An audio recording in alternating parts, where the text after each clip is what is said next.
Greetings, gaming citizens. Mike here. Award shows. There's your opening joke. Award shows have generally been under heavy scrutiny, both in terms of how nominees are decided and how votes are spread out for winners. With ceremonies like the Oscars, there have often been discussions about recency bias, where a movie is nominated by the jury because it was released within a month of the cutoff date. Award show juries are also a point of controversy in and of themselves. People feel like these shows should be 100% voted by the fans, since we're all paying to see these movies, or paying for cable to be able to watch these shows. But if we left everything up to the fans, it would be a matter of who has the most people willing to press the vote for me button, as opposed to viewing the creative work for every aspect of its creation. On the other side of things, the lack of fan votes being accounted for, or accounting for very little of the total vote, leaves people thinking their vote doesn't really matter. Kind of like the US presidential elections. The only difference there is I can't vote for Rise of Kong during the presidential election. It's been said many times, but video games are a different work of art compared to other creative works. Rather than watching a film's events, you are the controlling force behind what happens on the screen. On top of that, games can take many hours to complete compared to the 1 to 2 hours a film may take to watch. In 2003, one Canadian games journalist decided that video games needed to take a concert venue for 3 hours to give metal statues to rich CEOs. In came the Spike Video Game Awards, hosted by Geoff Keighley. If you're tired of hearing that name, don't worry, you'll hear it many more times for years to come, as well as in this video alone. Premiering on the Spike TV network, this show was made to recognize the best games of the year, including Dead or Alive Extreme Beach Volleyball for Best Animation because, take a wild guess. Other standout categories include Best Game Based on a Movie, which is kind of the opposite of what Best Adaptation is today. We also have Most Addictive, where Soul Calibur 2 beat Donkey Kong Country. Yes, because I found myself needing counseling for my crippling addiction to playing Donkey Kong Country. With every day that passes, Gangplank Galleon gets louder as it plays on repeat in my head.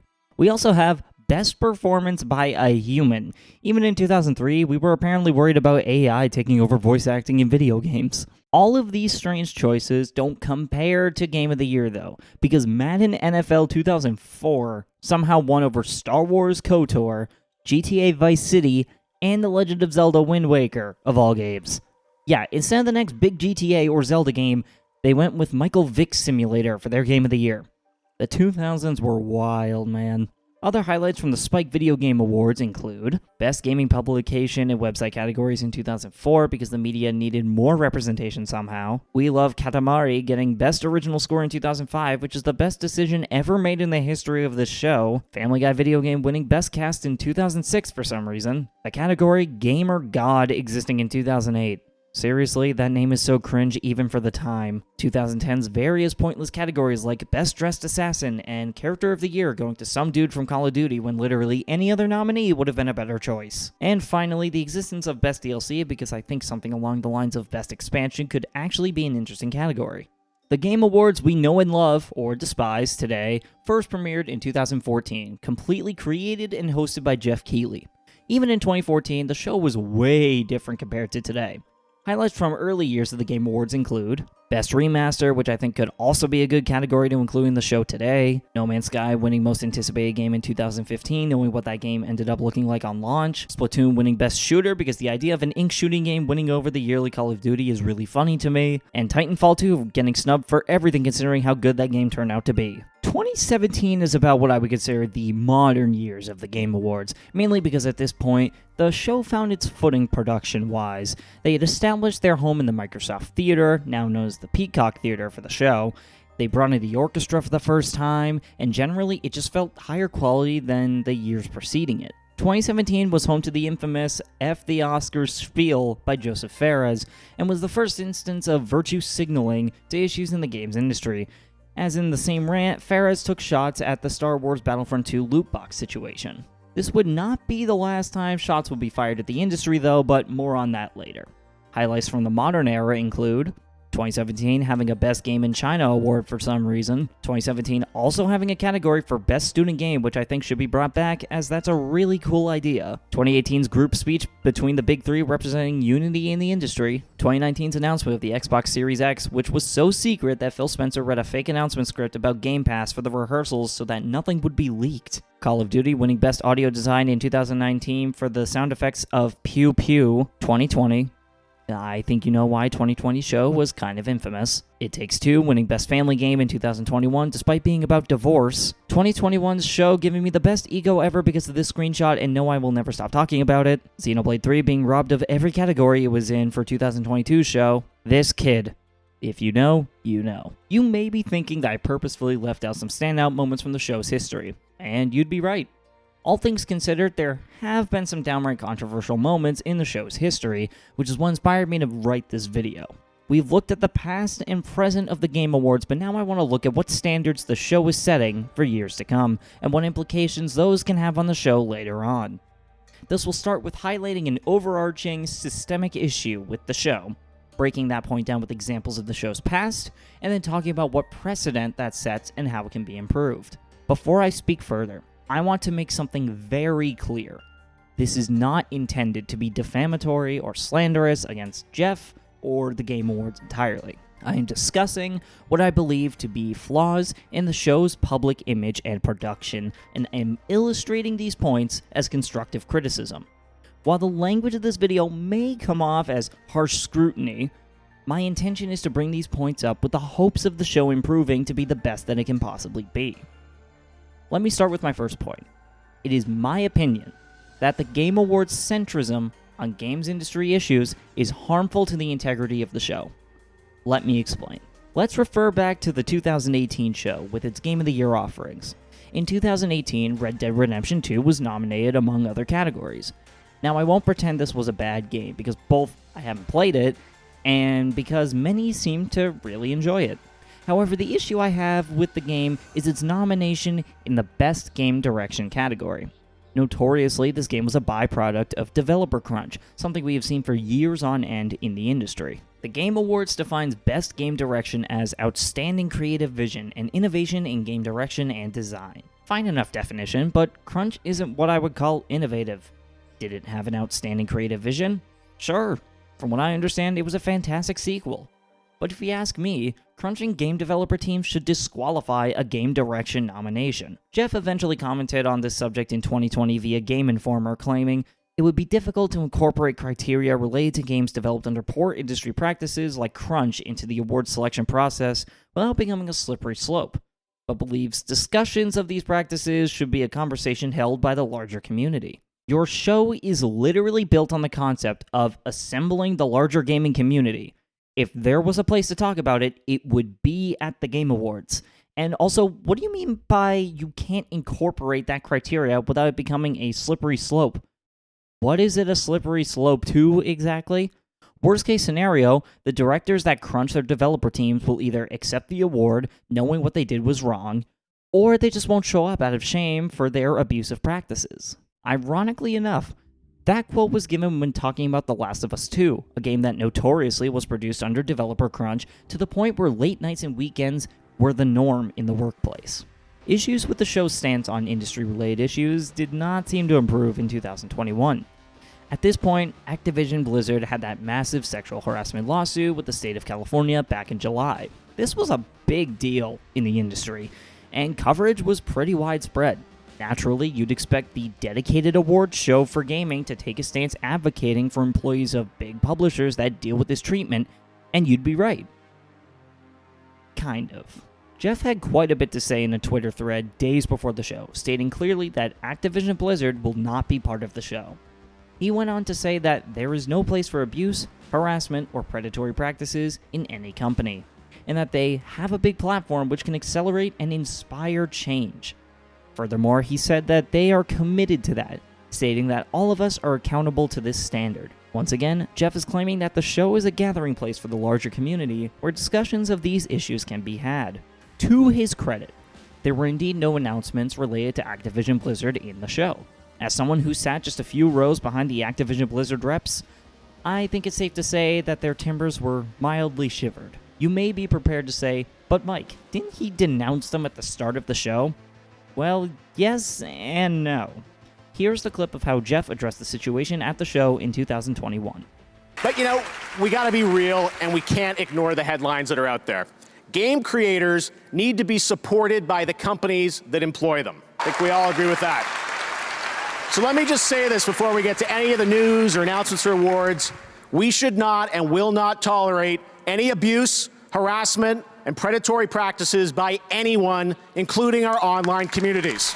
We all love games, and if we want this industry to keep growing, we must build an even brighter and more inclusive future. The games we play, and when the games that we love, they teach us that we can impact the world around us. And tonight, I call on everyone to do their part to build a better, safer video game industry. Speak out online, vote with your time and with your dollars, empower these world builders who are creating the future of all entertainment. And believe me, the future you're about to see looks absolutely incredible. While yes, there was applause that I was indeed a part of, I realized in hindsight that Geoff's speech did not address the situation the way many had hoped he would. To be fair here, he made some good points about how game creators should be supported by the studios who employ them, and that we should vote with our dollars.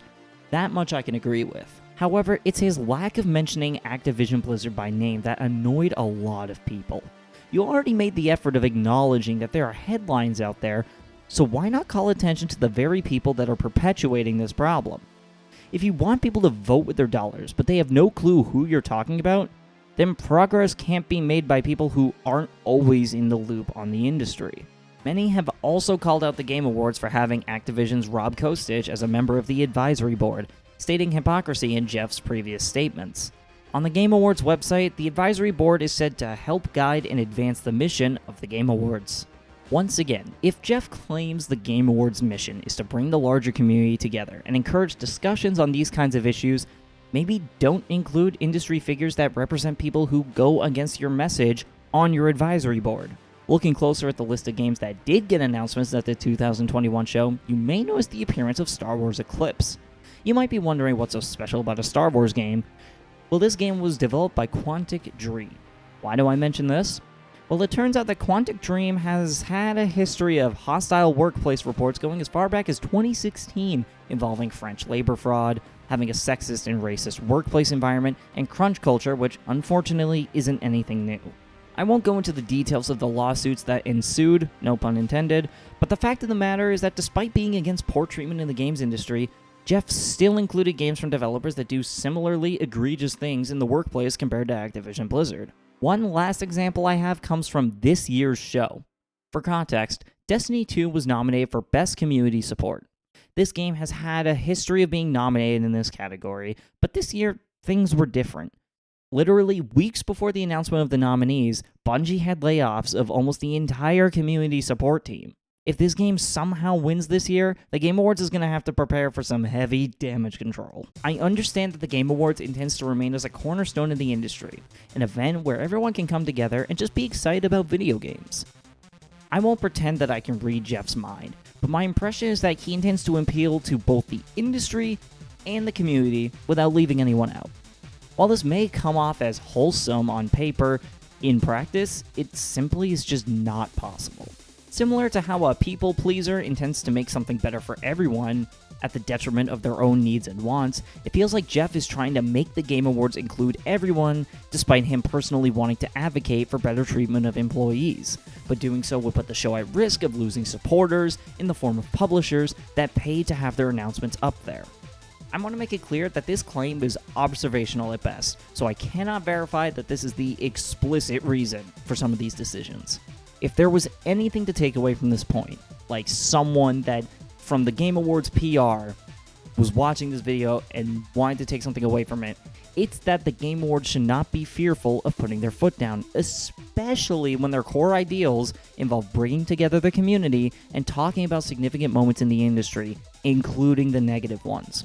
People will inevitably be upset if they are hardcore Activision fans, but at the end of the day, That's comparatively better than both sides remaining unsatisfied with the lack of a concrete stance on anything. Like many award shows, there is the claim that there are biases when selecting nominees. Whether it be recency bias or a game sweeping several categories, the Game Awards is no stranger to these complaints. What I want to call to attention, though, is the selection of nominees and winners. It's been stated year over year that the nominees are selected by gaming journalist outlets across the world. Surely this would mean a wide variety of games are nominated, right? Well, not really. I will not make the claim that games with the most marketing budgets get all the nominations, but I will suggest that it plays a large role in a game's selection. I get it. Hundreds of games come out every year from studios of all sizes. It is impossible to play every single game that releases. With that said, it hasn't stopped people from suspecting that AAA games get an unfair advantage just because of the use of big names. One example I look at is Celeste, nominated for several categories in 2018. Celeste was a hugely popular action-adventure platformer made by just a small team, and to see it competing against the big dogs was awesome. Looking at its nominations though, you'll see that it only won in the independent game and games for impact categories. Game of the Year aside, it was overshadowed by big-budget games like Red Dead 2, and it didn't even get nominated in the action-adventure genre. You may say that 2018 was a competitive year for games, since God of War, Spider-Man, and Red Dead were huge, and to that I would somewhat agree. But it still felt like an indie game didn't have a fair shot, since review outlets tend to just write about mostly AAA and third-party games. 2018 also saw the announcement of the next game I'm going to talk about, Hades. Hades was an incredible roguelike released in 2020 and was subsequently nominated in several categories, including Game of the Year that year. However, in nearly every category it was nominated in besides Best Indie and Best Action Game, it was once again overshadowed by big-budget AAA games that, in my opinion, largely did not deserve those wins. The Last of Us 2 won game direction over Hades despite being a crunch-oriented workplace, and Ghost of Tsushima took Best Art Direction, even though I think Hades' style looks far better, which I understand is quite opinionated. While I can understand Final Fantasy VII Remake taking Best Score, since the soundtrack for that game was incredible despite being a bunch of recreations of older tracks, Hades also had an incredible OST, and it feels like it didn't even get a shot because of the name Final Fantasy.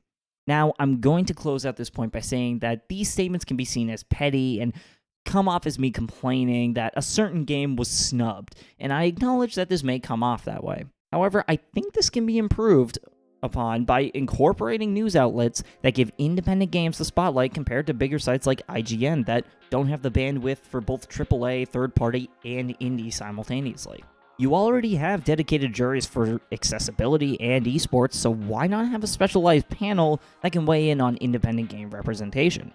Sites like Noisy Pixel do this really well, and I have no doubt that other outlets like that exist. Speaking of independent games, another issue this year's show is facing has to do with indie representation. For context, the Game Awards defines Best Independent Game as outstanding creative and technical achievement in a game made outside the traditional publisher system. It took me a bit to understand what they meant by the traditional publisher system, which is the process of studios pitching games to publishers to secure funding for said game, as opposed to alternatives like crowdfunding or self-publishing. Then we have the Best Debut Indie, which the Game Awards defines as the best debut game created by a new independent studio. What's confusing about these awards is the overlap between their nominees. If your game was nominated for Best Debut Indie and was popular, then it's almost guaranteed to be nominated for Best Independent Game. Another issue is they use indie and independent separately, implying that they are two different things, when in reality, indie is short for independent. It's like if you said Mike the Ferret versus Michael the Ferret and claimed those were two different channels. Looking at the nominations from 2023, over half of them were just the same games, with Dave the Diver also getting a spot despite being published by a billion-dollar company, Nexon, which directly goes against the definition of the award. Greetings, gaming citizens, Mike here. I'm recording this after the 2023 show because some new developments came up in that show, and I think they further emphasize some of the points that I was making, as well as introducing new ones. From this point on, the video will go on with the knowledge of 2023's run of show. First, let's return to the point of games industry centrism. Once again, we saw absolutely no acknowledgement of improper workplace culture or the mass layoffs that occurred in the industry this year. Not even a mention of the world's events with regards to the Israel-Gaza conflict. As I said before, if the Game Awards intends to position itself as an open floor for discussing industry-wide issues, it wouldn't exactly hurt to start the conversation at the show. It doesn't even have to be a long speech. It could be just a few minutes. Now, I know the Israel-Gaza conflict isn't necessarily relevant to the industry per se, but world events can and have impacted industries all over. Hell, we just went through a pandemic that drastically shifted the landscape for game development for a time, so I think it wouldn't be too outlandish to mention current global events like the recent conflicts. Next, let's revisit the point I made on indie game representation. I brought up how Dave the Diver was nominated under Best Independent Game despite being published by Nexon, a large company. Well, in 2023's show, another point of conflict came up with Best Debut Indie. The game Cocoon won, and while it is a good game of its own merit, it is definitionally not a debut game. After researching the developer, I found that they had made and published 2 other games prior to this one. Like I said, I'm sure Cocoon is a fantastic game, but the fact that it won in a category it wasn't even eligible to be in shows the lack of research by the jury when selecting nominees. And I once again want to recommend my idea of assembling a specialized jury for independent game representation. Now, I want to add in some new points I came across from 2023's show, as there is a ton of room for improvement. Earlier, I mentioned the integrity of the Game Awards when discussing their centrism on industry-wide events, but now I want to talk about the integrity as a video game show in general. Geoff Keighley created the Game Awards with the idea that video games deserve a spotlight, much like other works of art like film, and I agree. However, the special guest lineup does not reflect that sentiment as much as it should. In 2023's show, a lot of people pointed towards Hideo Kojima's segment about his new game OD, which he is working on with Jordan Peele. I get why they did this. Kojima is very much into film, and the crossing of these paths would make sense to show off at the Game Awards. However, this interaction with Kojima took up 10 whole minutes of stage time, with almost no footage to show for it. This trend continued with Anthony Mackie cracking jokes with the audience for 5 minutes, and Simu Liu spending a few minutes ranting about his history with StarCraft. Again, I get why these people were there. They are Hollywood actors that happen to have a small connection to games, and Timothée Chalamet got his start modding Xbox 360 controllers. But consider this, if you're making a show that highlights the hard work of game developers, why not have people in game development present the awards? The Oscars have awards presented by big shot actors and directors, so why not have people that worked on some of the year's biggest games present awards? Instead of Timothée Chalamet presenting Game of the Year, why not have someone at From Software announce the winner? Sure, language barriers do exist, Miyazaki speaks only Japanese, but I can't imagine it would be hard to find someone at FromSoft that can translate Japanese to English. If you want your video game show to be actually about the art form you're giving awards to, incorporate appearances from people that actually worked on those projects. Otherwise, it comes off as desperately trying to validate the existence of video games with traditional celebrities. Speaking of award presenters, let me move into my final point about the Game Awards. I mentioned that these celebrities had tons of time to present awards and, in Kojima's case, talk about upcoming projects. As many have already pointed out, the actual developers and people from the nominated games had almost no time to speak and attribute their award to people. You're about to tell me that Kojima and Geoff can have a f***ing tea party while talking about his project with Jordan Peele, but when the Baldur's Gate 3 developers start talking about the people that passed away before the game was released, that's when you draw the line on time limits? You really couldn't sacrifice one of your 4 separate Fortnite trailers to give Aonuma more than 30 seconds to say thank you for Tears of the Kingdom? Oh, but wait, it gets a bit more dicey than that. After the show, Geoff responded to the controversy saying the following. By the way, I do agree that the music was played too fast for award winners this year, and I asked our team to relax the rule as the show went on. While no one was actually cut off, it's something to address going forward. Okay, so first of all, people actually were cut off. If you watch this clip from the winner for Best Performance, you can see that they were clearly being played off before they wrapped up what they were saying. Hi.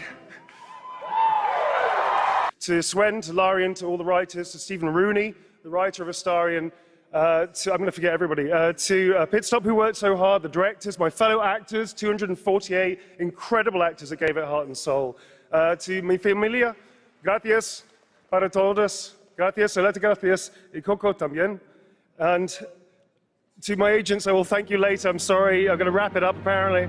One thing I will say, please, if that's okay, the community has reached out to so many of us at Larian and said they were seen, and they were represented by this game. When they lost hope, they felt isolated, they felt alone, and this game brought them together and gave them something to push through to help them all. And to you, I want to say thank you so much for seeing us. Appreciate it. Then the same thing can be heard with Sam Lake accepting the award for Best Narrative for Alan Wake 2.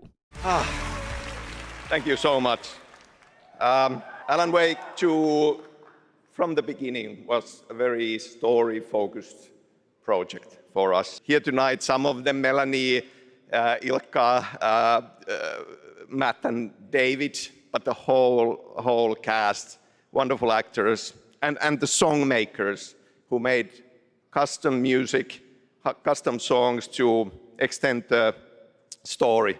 Here tonight, later, Poets of the Flawless, Old Gods of Asgard, Poe, This Road, every songmaker coming through Fright Music for our chapter songs. Thank you. We wanted to push things further, to do something new, and it's always a risk.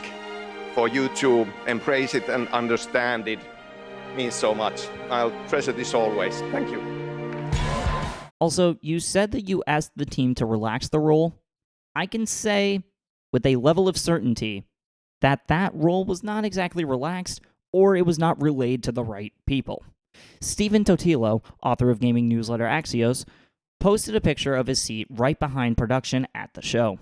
Presumably, as I cannot confirm this with 100% certainty, the sign that told presenters to please wrap it up could be toggled with the press of a button. All it took to resolve this situation was to wait a few more moments to press a button. Also, imagine being someone who doesn't primarily speak English on stage. Aonuma was accepting the Best Art Direction award for Tears of the Kingdom, so imagine what was going through his head when he saw those words pop up. I would imagine his interpreter had to whisper, please wrap it up, which must have been really awkward for them on stage. Now let's circle back to the main purpose of this video. If people at the Game Awards are watching, here's a summary of what I think should be done to improve the show. Take a stance on issues in the industry or world events. If you claim to be a space where these conversations can be had, practice what you preach. Being neutral will only make the situation bad for everybody. Create a specialized jury for independent game representation. This would reduce the risk of nominating any games that fall outside of your requirements. If you want to make a video game awards show, then have the people in the industry present awards because it's their industry. And when you do, give them more than just a minute to thank people they want to thank. A lot of people work on these projects. It makes sense they need time to thank them all. Also, if the namesake of the show is to present awards, let that take up most of the show's time. I understand having announcements creates hype, but there were hardly any awards actually given attention this year. If these changes are made, I think the Game Awards can be a fantastic show. With the 10th show coming up next year, making these changes would be a great way to cap off a decade of the show, as well as setting a higher standard going forward. I'm going to close this video out by saying once again, these are not meant to be defamatory or insulting to anyone who works on the Game Awards. I've been a fan of the show since 2018, and I'm only making this video because I want to see the show improve upon itself as much as Geoff does. Let me know your personal game of the year in the comments down below. It doesn't have to be released this year, just what game did you enjoy the most this year? Stay vibing and thriving, everyone. I'll see you in the next one.